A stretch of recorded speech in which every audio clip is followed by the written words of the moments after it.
Kita semua pernah lakukan kesalahan. Memilih pemimpin bodoh adalah kesalahan, tapi membiarkannya terus berkuasa adalah kebodohan. Jadi kapan kita hentikan Prabowo Gibran?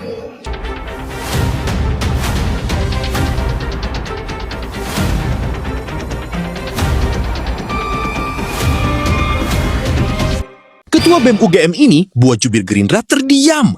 Jadi gini, sekarang lagi ramai di medsos cuplikan debat panas antara Ketua BEM UGM sama jubir Gerindra. Ceritanya, Ketua BEM UGM mengkritik keras penunjukan pimpinan baru Badan Gizi Nasional yang berlatar belakang wartawan. Dia langsung nanya, apa hubungannya wartawan dengan pengelolaan gizi anak-anak, Mas? Jadi menurut Mas kalau wartawan nggak kompeten? Loh, apa hubungannya wartawan dengan pengelolaan gizi anak-anak, Mas Trio? Silakan dijawab. Oh enggak, maksud Mas kalau Ya, apa hubungannya wartawan tidak ada kompetensi dengan ahli gizi, dengan keperluan Badan Gizi Nasional? Mohon maaf dengan segala hormat, tidak perlu untuk menjalankan program bagian itu harus menjadi seorang ahli gizi. Ya, yang diperlukan inilah adalah wajah dari istana kita, bahwa kompetensi memang tidak diperlukan. Terima kasih konfirmasinya, Mas Trio. Waduh, lucu ya guys. Berarti kompetensi emang nggak diperlukan. Yang penting loyalitas ditinggikan. Sontak netizen heboh karena dinilai kena skakmat telak. Nah, kalau menurut kalian gimana guys? Komen di bawah. Ada orang yang bilang SPPG itu adalah Satuan Penjilat Prabowo Gibran. Mengelola SPPG itu bagus dan tindakan yang sangat heroik, karena SPPG sejatinya adalah Satuan Penjilat Prabowo Gibran. Nah ini kan sok paten juga, nalarnya didiskon juga ini. Kalau dia bilang SPPG itu Satuan Penjilat Prabowo Gibran, berarti dia sedang mengata-ngatai 1,5 juta warga Indonesia yang bekerja di dapur SPPG sebagai penjilat Prabowo Gibran. Dia juga sama sedang mengata-ngatai 62 juta penerima manfaat, anak sekolah, ibu hamil dan menyusui anak-anak balita. 62 juta penerima manfaat ini sebagai penjilat Prabowo Gibran. Hati-hati kalau bicara. Selama pendidikan dibiayai oleh pajak rakyat, maka selama itulah kaum terdidik punya hutang pada rakyat. Setiap hal yang kita peroleh dari pendidikan, sejak dari taman kanak-kanak sampai hari ini perguruan tinggi, tidak mungkin kita dapatkan tanpa ada rakyat yang membiayai pendidikannya.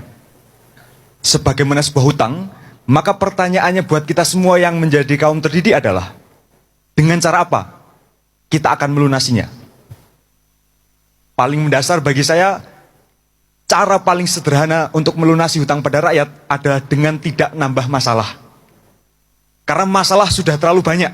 Tidak ada satupun bidang di dalam kehidupan Indonesia yang tidak ada masalahnya. Jadi tidak nambah masalah saja sudah lumayan. Syukur-syukur kalau bisa menyelesaikan masalah. Kita semua hari ini marah. Siapa yang tidak marah ketika di antara 280 juta rakyat Indonesia yang pinter-pinter kayak gini, lah kok presidennya kayak gitu?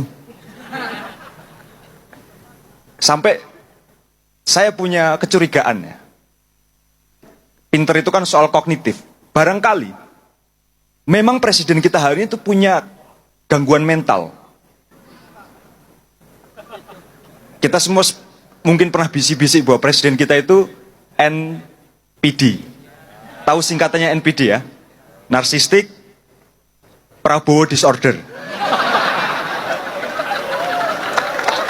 Ini varian khusus ini. Varian khusus.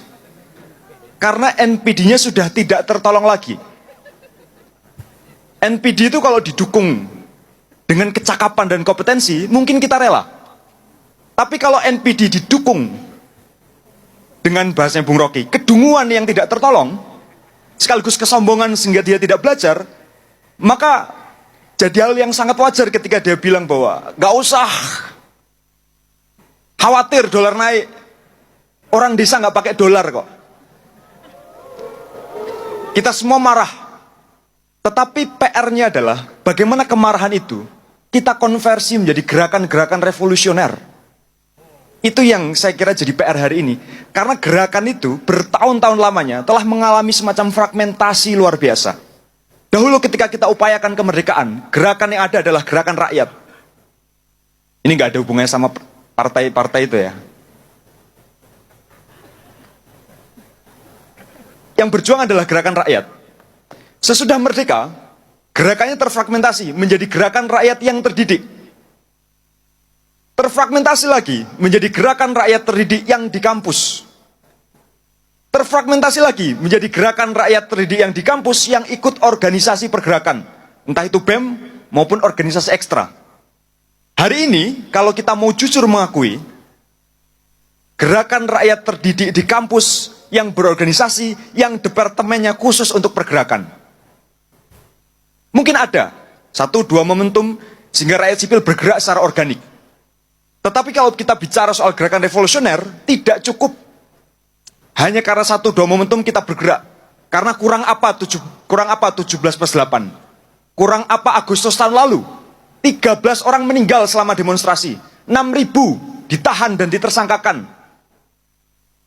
Tapi hari ini, saya nggak ngomong hari ini di Jogja saya akan lawan, enggak ya? Tepuk tangan dulu. Tapi hari ini, Syahroni sudah masuk lagi ke DPR RI. Padahal 13 orang mati. Undang-undang perampasan aset, dan seluruh yang kita ucapkan ketika Agustus, tidak ada satupun yang muncul hilalnya untuk jadi cicilan dari perbaikan. Kita semua pernah lakukan kesalahan. Memilih pemimpin bodoh adalah kesalahan. Tapi membiarkannya terus berkuasa adalah kebodohan. Jadi kapan kita hentikan Prabowo Gibran? Sejak Prabowo Gibran terpilih, rasanya kita sudah tidak lagi punya harapan pada reformasi. Karena sejak Prabowo Gibran terpilih, sejatinya reformasi telah mati. Dan jangan pernah kita mungkin berharap, mana mungkin kita berharap, akan ada penegakan hukum atas pelanggar HAM ketika yang pertama akan dipanggil oleh penegak HAM adalah presiden kita hari ini. Jadi kita berhadapan pada situasi di mana kemampatan dan harapan itu tidak bisa ada lagi. Jadi kemampatan terjadi, harapan tak ada lagi. Dia nih naikin 1 oktav analisismu. Ngapain Gibran, Jokowi? Kita udah tahu itu. Kita naikkan 1 oktav. Ya. Oke. Mari kita pandang ke depan. Apa yang mungkin akan terjadi dalam beberapa bulan ke depan. Situasi hari ini, tadi sudah disebutkan, ada pertemuan antara krisis politik dengan krisis ekonomi. Krisis politik itu ditandai dengan pemilu tidak demokratis, lembaga negara yang tidak berfungsi sebagaimana mestinya, sekaligus ketidakpercayaan publik pada pengelola negara. Dan itu semua sudah terjadi. Kita menunggu satu hal untuk sampai pada puncaknya, yaitu krisis ekonomi. Kita sudah rasakan bahwa krisis ekonomi sudah masuk pada fase takbiratul ihram. Sudah masuk pada rakaat pertama. Ditandai dengan dolar yang naik, yang tidak dipahami oleh negara, pengelola negara, bahwa itu adalah tanda-tanda betapa gagalnya ia dalam mengelola ekonomi kita. Prabowo boleh bangga pada MBG, tapi kita cek fakta di lapangan bahwa ide soal MBG tidak pernah terjadi hari ini. Ide soal multiplier effect tidak terjadi hari ini. Saya rasa momentum kita untuk menyempurnakan gerakan ada di depan mata. Dan itu memang dimulai dari pengkonsolidasian ide kita tentang kenapa perubahan itu harus ada. Kerusakan yang telah diciptakan oleh Soeharto dalam 32 tahun itu dikalahkan oleh Jokowi dalam 10 tahun.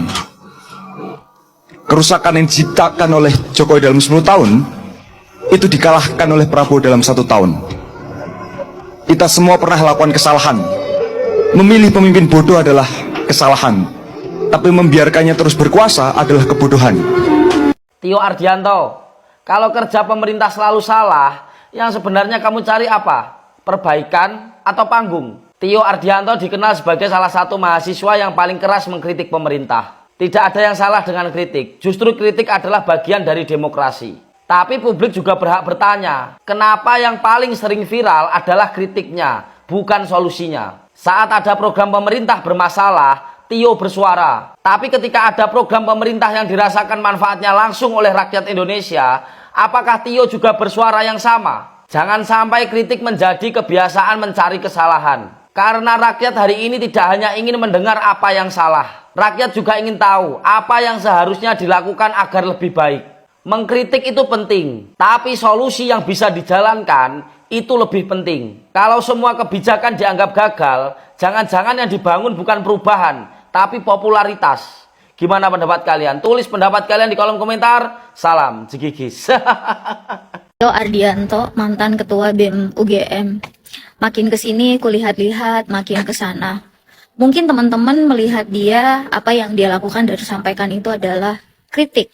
Tapi sesungguhnya bukan. Karena apa yang dia sampaikan itu adalah narasi penghinaan yang kulihat juga sudah berkali-kali dia sampaikan, dan apa yang dia narasikan melalui bahasa-bahasa penghinaan itu sesungguhnya untuk menanamkan kebencian, utamanya di level generasinya, dan itu sangat tidak bijaksana sebagai mantan ketua BEM. Seluruh rakyat ini ya, kok kita milih mereka orang yang nggak sehat? Saya lihat Ganjar, saya lihat Anies, wih wong loro isih sehat Pak. Tapi siapa yang akan bantah kalau Pak Prabowo itu sudah nggak sehat? Dan nggak sehat itu tuh bukan nggak baik ya. Itu fakta biologis gitu. Itu fakta psikologis gitu. Bahkan kalau 1000 psikiater dikumpulkan di istana, mohon maaf, penyakit mental Pak Prabowo itu nggak akan sembuh. Apa penyakit mental beliau yang pertama tuh?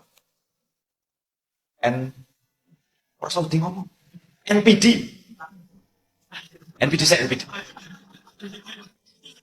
Ya NPD ini mesti star syndrome. Ini dua itu, nyambung tuh. NPD, apa NPD ya? Narcissistic Prabowo disorder. Ini varian khusus. Lebih daripada yang lain. Ini baru satu dari sekian banyak video Tio Ardianto yang menyampaikan bahasa-bahasa penghinaan kepada Presiden Republik Indonesia. Bahkan kalimat yang mengatakan bahwa Presiden itu punya gangguan mental, rasa-rasanya bukan kali ini saja kalau tidak saya salah ingat, dan itu sangat disayangkan sebenarnya Tio ya. Ditambah lagi selain mengatakan Presiden itu mengalami gangguan mental, di situ juga Tio menyinggung bahwa Presiden itu mengalami star syndrome. First of all, Presiden is the star. Tetapi ketika mengatakan star syndrome, apakah Tio merefleksikan dirinya bahwa apa yang sedang kamu lakukan itu sebenarnya wujud dari star syndrome itu?